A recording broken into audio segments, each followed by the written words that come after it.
코요테의 멤버 신지 43가 최근 불거진 예비 신랑 문원 36을 둘러싼 논란 이후 공황장애 약을 다시 복용하고 있다고 힘겹게 털어놓았다. 신지는 지난 17일 자신의 유튜브 채널 어떠신지를 통해 최근에 어떻게 지내고 있냐면 이라는 제목의 영상을 게재했다. 해당 영상은 과거 문원의 멤버들에게 소개하는 상견례 영상 이후 처음으로 팬들과 소통하는 콘텐츠였다. 영상에서 신지는 멤버들을 향한 미안한 마음을 먼저 전했다. 그녀는 많은 분들이 걱정해주셔서 댓글을 안 볼 수가 없었다면서 멤버들에게도 미안하고 여러모로 생각이 많아졌다고 심경을 밝혔다. 이어 큰 관심에 대해 긍정적으로 생각하고 모든 것을 신중하게 받아들이려 한다고 덧붙였다.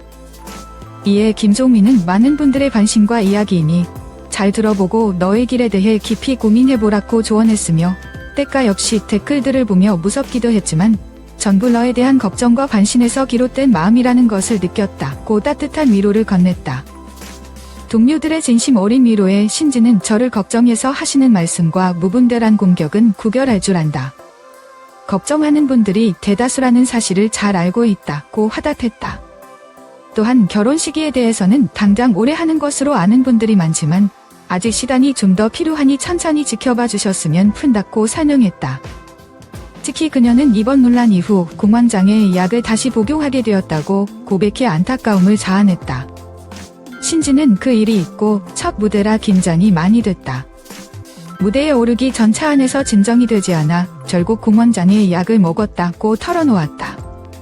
그녀는 공연 중 관객분들이 예쁘다고 해주셔도 예전처럼 눈을 마주치기가 어려웠다고 덧붙였다. 김종민은 자신의 경험을 바탕으로 악플을 단 사람을 특정할 수 없기에 밖에서는 모든 사람이 그렇게 보이는 공포를 안다고 깊이 공감하며 무엇보다 내 건강이 최우선이다. 몸이 아프면 모든 게 의미 없다고 격려했다. 때가도 쉽지 않겠지만 부딪히며 나아가야 한다고 힘을 보탰다.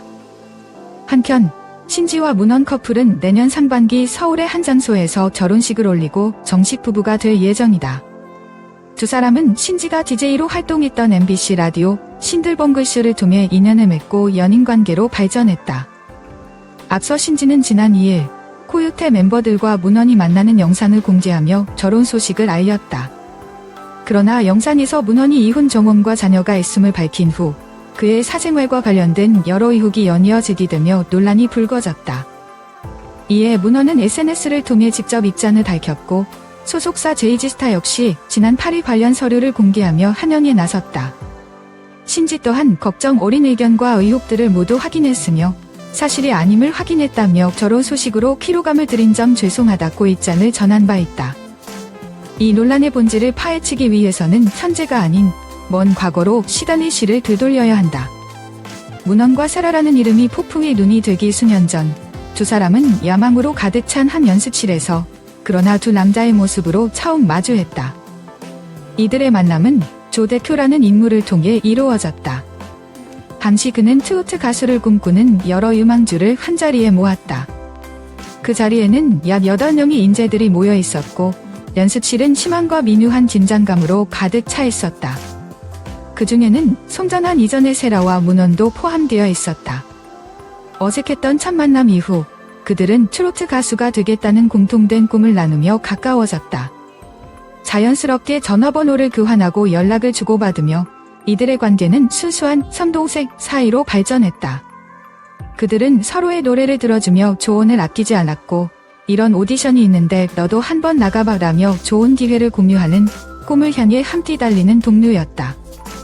여기서 중요한 사실은 문원은 당시 세라가 동성이자라는 사실을 전혀 인지하지 못했다는 점이다.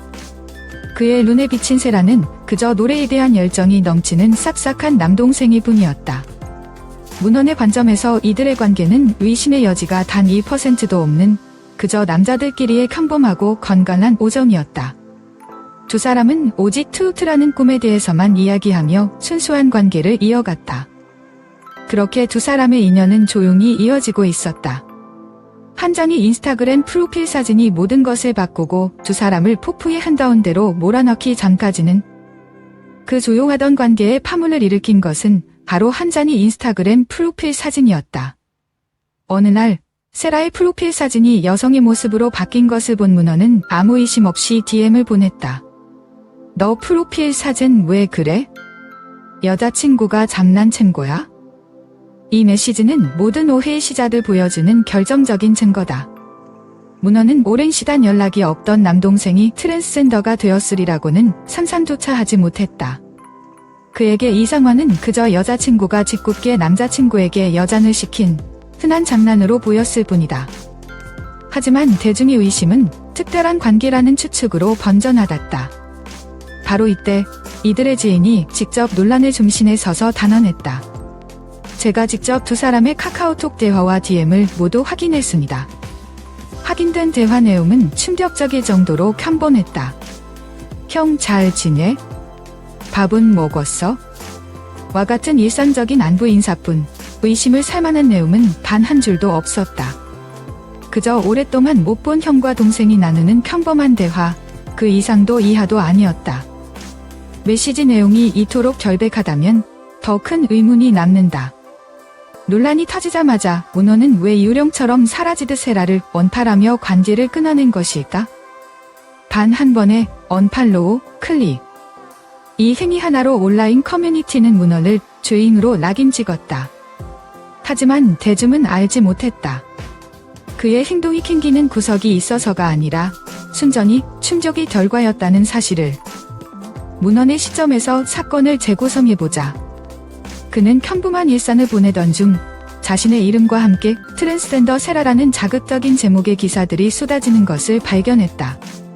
그가 알던 친한 남동생이 어느새 여성이 되어 자신과의 스캔들 중심에 서 있었던 것이다. 그가 느낀 감정은 죄책감이 아닌 당혹감과 황달람이었다. 갑작스러운 상황 변화와 걷잡을 수 없이 확산하는 논란 속에서 그가 할 수 있는 가장 상식적인 반응은 일단 거리를 두는 것이었다. 즉, 그의 언팔로우는 유죄 인정이 아닌 더 큰 문제로 번지는 것을 막기 위한 본능적인 자기방어에 가까운 행동이었다. 사회적으로 민감한 이슈와 엮인 상황에서 섣부른 대응보다는 관계를 정리하는 것이 현명한 판단이었을 수 있다. 문헌 측의 혼란은 이렇듯 명확했다. 하지만 이 이야기에는 아직 대중이 모르는 또 다른 반전이 숨겨져 있었다. 정작 논란의 다른 한 축인 세라 역시 자신이 아는 형이 세간을 떠들썩하게 하는 바로 그 문헌이라는 사실을 전혀 모르고 있었다는 것이다. 문헌의 혼란만큼이나 이 이야기의 또 다른 축인 세라의 세상도 흔들리고 있었다. 모든 것은 한 시청자의 댓글에서 시작되었다. 라이브 방송 중 한 시청자가 채팅창에 이렇게 남겼다. 문헌님이랑 팔로우시네요. 세라는 어리둥절했다. 문헌이 누구야? 그녀는 활동명이 아닌 실명으로만 그를 알고 있었기 때문이다. 시청자의 말에 의아해하며 이름을 검색해본 순간 세라는 충격에 빠졌다. 자신이 알던 친한 형이 바로 코요테 멤버의 예비 신랑으로 화제가 되고 있는 그 문헌이었던 것이다. 두 개의 다른 세계가 충돌하는 순간이었다. 이로써 마지막 퍼즐 조각이 맞춰졌다. 하지만 오해를 증폭시킨 또 다른 불씨가 남아있었다. 바로 10억을 줘도 카톡은 못 간다는 세라의 과거 발언이었다. 이 말은 마치 무언가 숨기는 것이 있는 듯한 뉘앙스를 풍겼지만 이 또한 사실이 아니었다. 이는 단지 사생활을 지키고 싶다는 의미에서 생각 없이 던진 농담이었을 뿐 숨겨야 할 기밀이 있었기 때문이 아니었다. 그러나 이 경솔한 발언은 위신의 불에 기름을 붓는 격이 되었다. 이제 모든 오해의 조각들이 제자리를 찾았다. 그렇다면 이 모든 혼란의 연기 뒤에 남은 이야기의 본질은 과연 무엇일까? 모든 혼란의 연기 뒤에 남은 진실은 생각보다 단순했다. 민감한 DM도 비밀스러운 관계도 처음부터 존재하지 않았다. 이 사건의 본질은 한 사람이 성전환을 하기 전부터 시작된 순수한 형동생 관계가 각자의 무지, 업달링 타이밍, 그리고 사소한 오해들이 겹치며 만들어낸 한편의 해프닝이었다.